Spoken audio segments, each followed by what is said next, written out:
Through the Summit of the Future, developing and other smaller nations want to send a clear message that there ought to be a mutual understanding and consensus towards development. President Mbumba, as co-facilitator and representing the Global South, says there is a need to ensure that countries show consideration for each other's interests going forward. And what we are trying to do is that we recognize humanity is in danger. We have the issue of conflicts.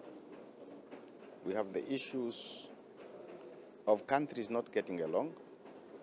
We have the countries that are big and they do whatever they want to do.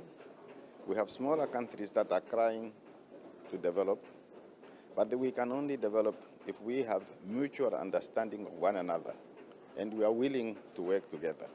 And therefore, this whole Summit of the Future is an indication that from 1945 to now, the system that were put in place by those countries that won World War II has worked to the best of their ability.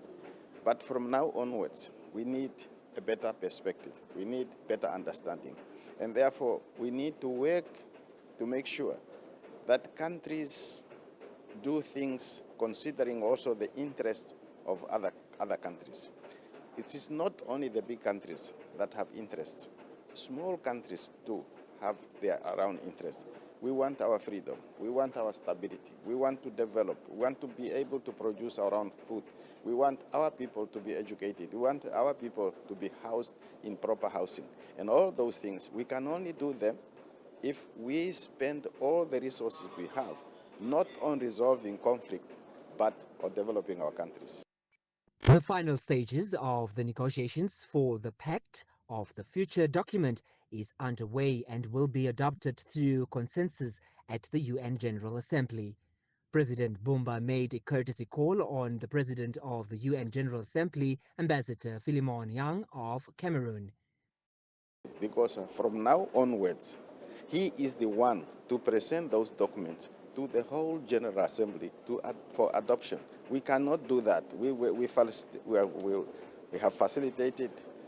The document is hopefully ready to the T. If it's not yet ready, it will be ready by the time the meeting starts. But they also need to know us when we are coming to report. Who are we and where are we coming from? I know the Secretary General have met him in Africa on several occasions. But my brother from Cameroon, we have never met. So now we know one another. So this is how international conferences are supposed to be coordinated and organized. The Summit of the Future starts on Sunday at the UN headquarters.